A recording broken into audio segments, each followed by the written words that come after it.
it's going. It looks that way. I'd hate to get through it and not have anything, but we're gonna go for it.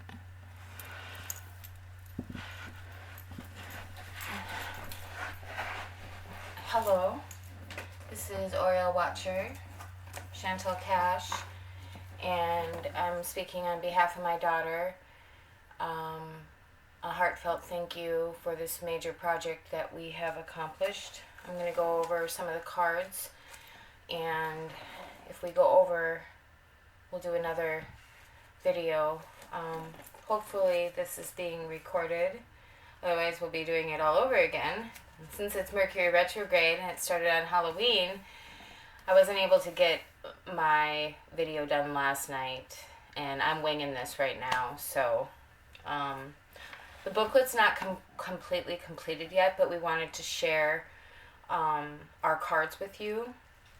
And there's been a few different changes compared to regular tarot. This is called the Starseed Tarot deck.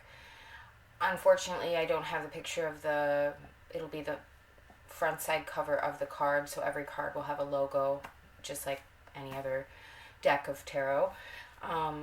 Starting with Loki.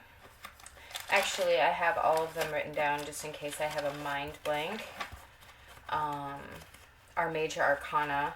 Some of the cards we've changed the name. So we have Loki, the trickster.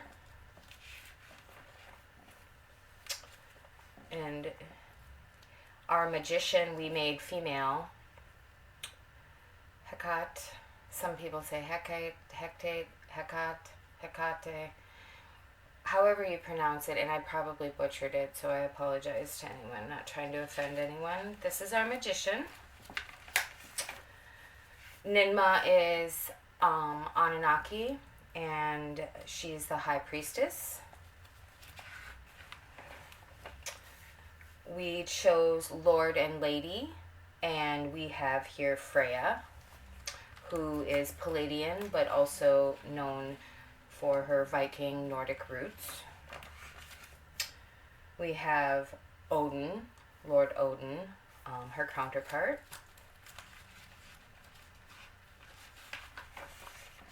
And we have Ninma's counterpart, Anunnaki, the High Priest, Enki. My daughter is an amazing artist. She did such a great job. And here we have, this one didn't quite get the larger size, but that's okay. We have Aphrodite, or Venus, and this is the Lover's card.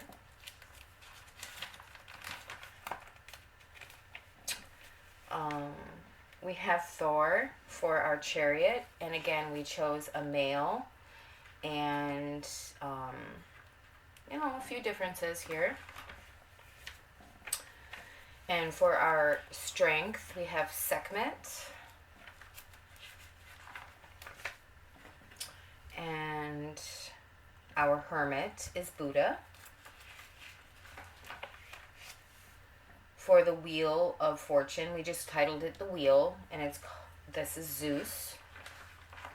So we've tried to cover a broad range of gods, goddesses, but also we will be talking about their starseed roots in the booklet and the correlation between tarot and these various beings. We have Mot for Justice. This is one of my favorites. We chose Yeshua or Jesus for Sacrifice. This would also be the Hanged Man. And our Tower card, I think this is a little bit out of order. Our Tower card is now Karma, and we have Kali stepping on Shiva. I do not know how to pronounce her name, but she goes by the Obsidian Butterfly, and this is our star.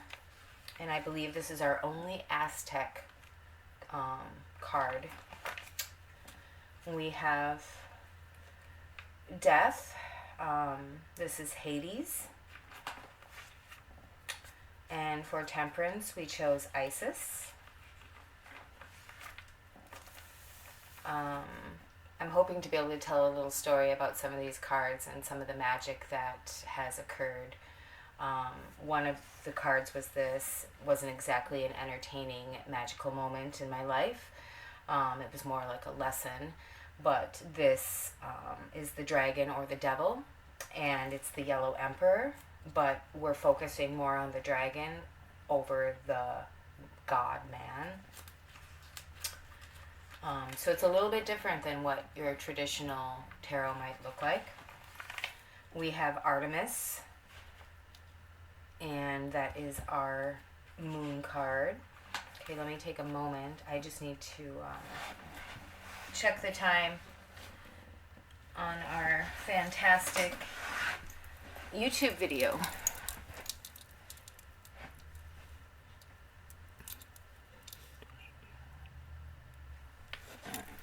Well, hopefully we can get through them all. We'll do the reading after. This is the sun. We have Ra. I should have known that since this was the first card that I did.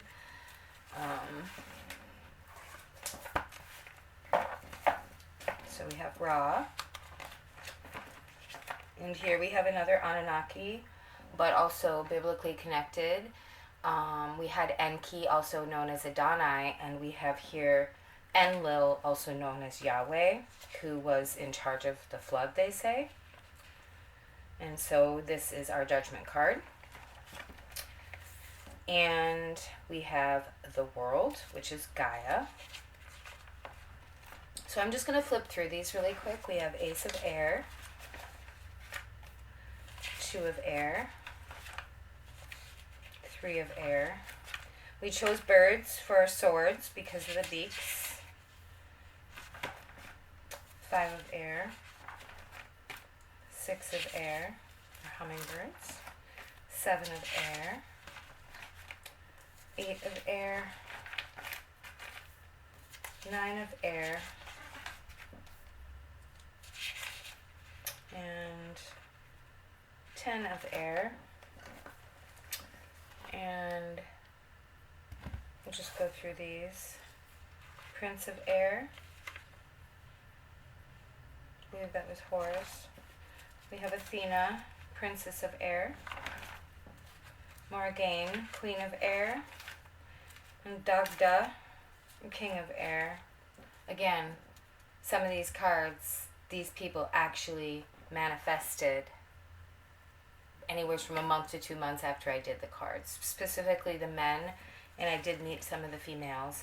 Not saying that they were those people, but it was a magical moment because not only did they look like them, but they had the same mannerisms, and some of the interesting karma that came out of it was exceptional, to say the least. So, let's pause right here. Yesterday I drew 3 cards. We drew the Trickster, which is Loki, and yesterday was Halloween, so it was very significant.